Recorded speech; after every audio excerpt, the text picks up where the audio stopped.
भोजन प्रसाद लगाते हैं, ठाकुर जी को भोग लगाते हैं, गारी सुनाते हैं महाराज। कहते हैं पहुना उठ जाइए, लेट हो रहा है, चलिए आपको स्नान ध्यान करा दे।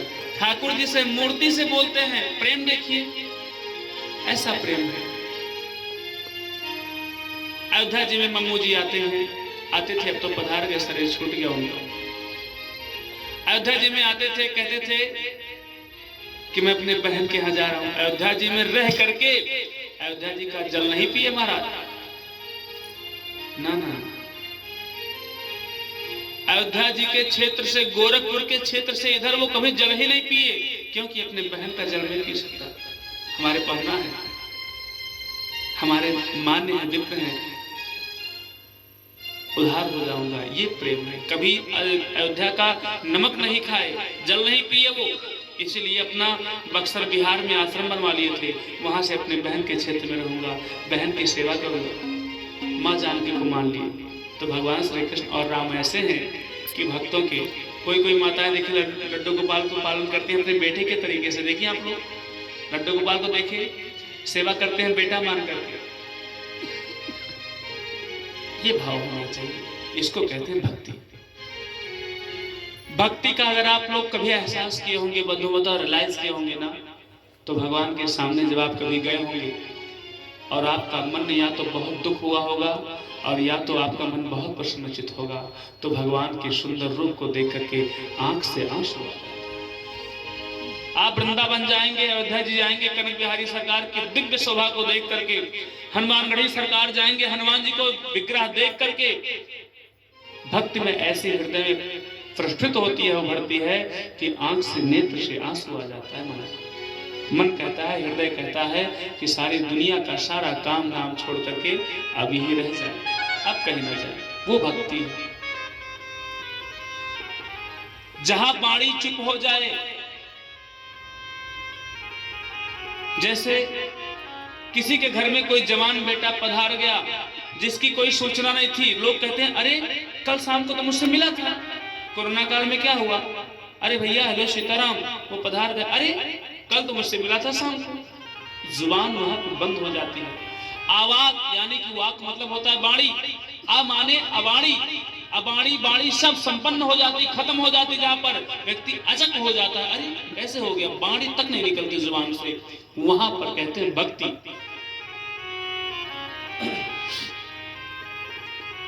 और ये भागवत महापुराण भक्तिमय होकर के, प्रथम भागवत महापुराण के जो व्याख्यान में दर्शन आया है कि आप लोग सीढ़ी पे चढ़ेंगे।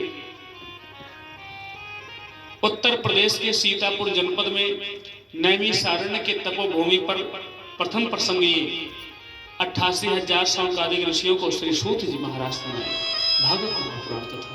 बोले सूत जी महाराज की जय हो। और उसके बाद में सूत जी महाराज सुनाते हैं भगवान की कथा। कहते हैं ऋषियों, एक बार की बात है, एवं विनिमयो जाते सुधाराज्ञा प्रपीयता प्रपास्यामो वयं सर्वे श्रीमद्भागवतामृतम्। भागवत कथा को भागवतामृतम बताया गया है कि भागवत कथा अमृत है, अमृत से भी बढ़कर है। एक बार की बात है, शौनकादिक ऋषियों, राजा परीक्षित को जब मरने का डर आया, तक्षक नामक सर्प समीक मुनि के पुत्र श्री श्रृंगी ऋषि के द्वारा जब साप्ताहिक दिवस के बेला में उनको मरने का, सर्प से काटने का श्राप मिला, तो अपना मृत्यु का मंगलमय बनाने के लिए आते हैं, भगवान की कथा सुनते हैं और कथा सुनाते हैं श्री सुखदेव जी महाराज। सुखदेव जी महाराज कथा राजा परीक्षित को सुना रहे थे।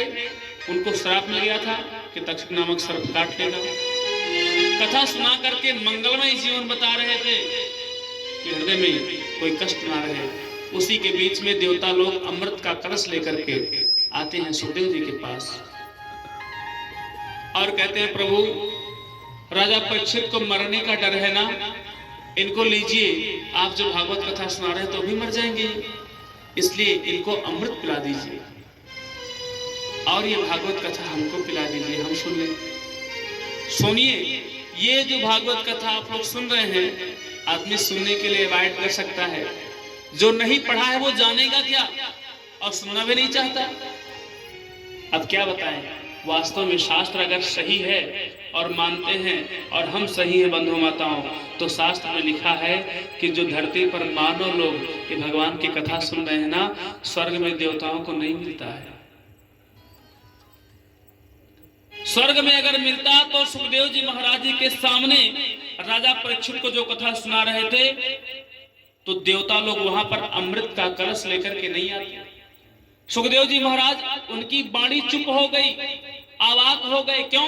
बोले देवासुर संग्राम जैसे महायुद्ध हो गया था, देव और राक्षसों में, असुरों में, देवता और असुर में, राक्षस में, देवासुर संग्राम, महासंग्राम हो गया इस अमृत कलश को पान करने के लिए, पीने के लिए, कि हम पिएंगे, हम पिएंगे। और श्रीमन नारायण को देवता और राक्षस के बीच में लड़ाई हुई, दो नीच व्यक्ति के बीच में लड़ाई हो जाए और प्रधानमंत्री आ जाए झगड़ा को सुलझाने के लिए, नीच व्यक्ति के लिए। उस समय दोनों लोग कार्य कर रहे थे, जो घृणित कार्य था, देवता और असुर। उस समय नारायण को मोहिनी का रूप बना करके आना पड़ा और छल करके देवताओं, राक्षसों से देवताओं को कलश दिलाया, जिसके लिए महासंग्राम हो गया।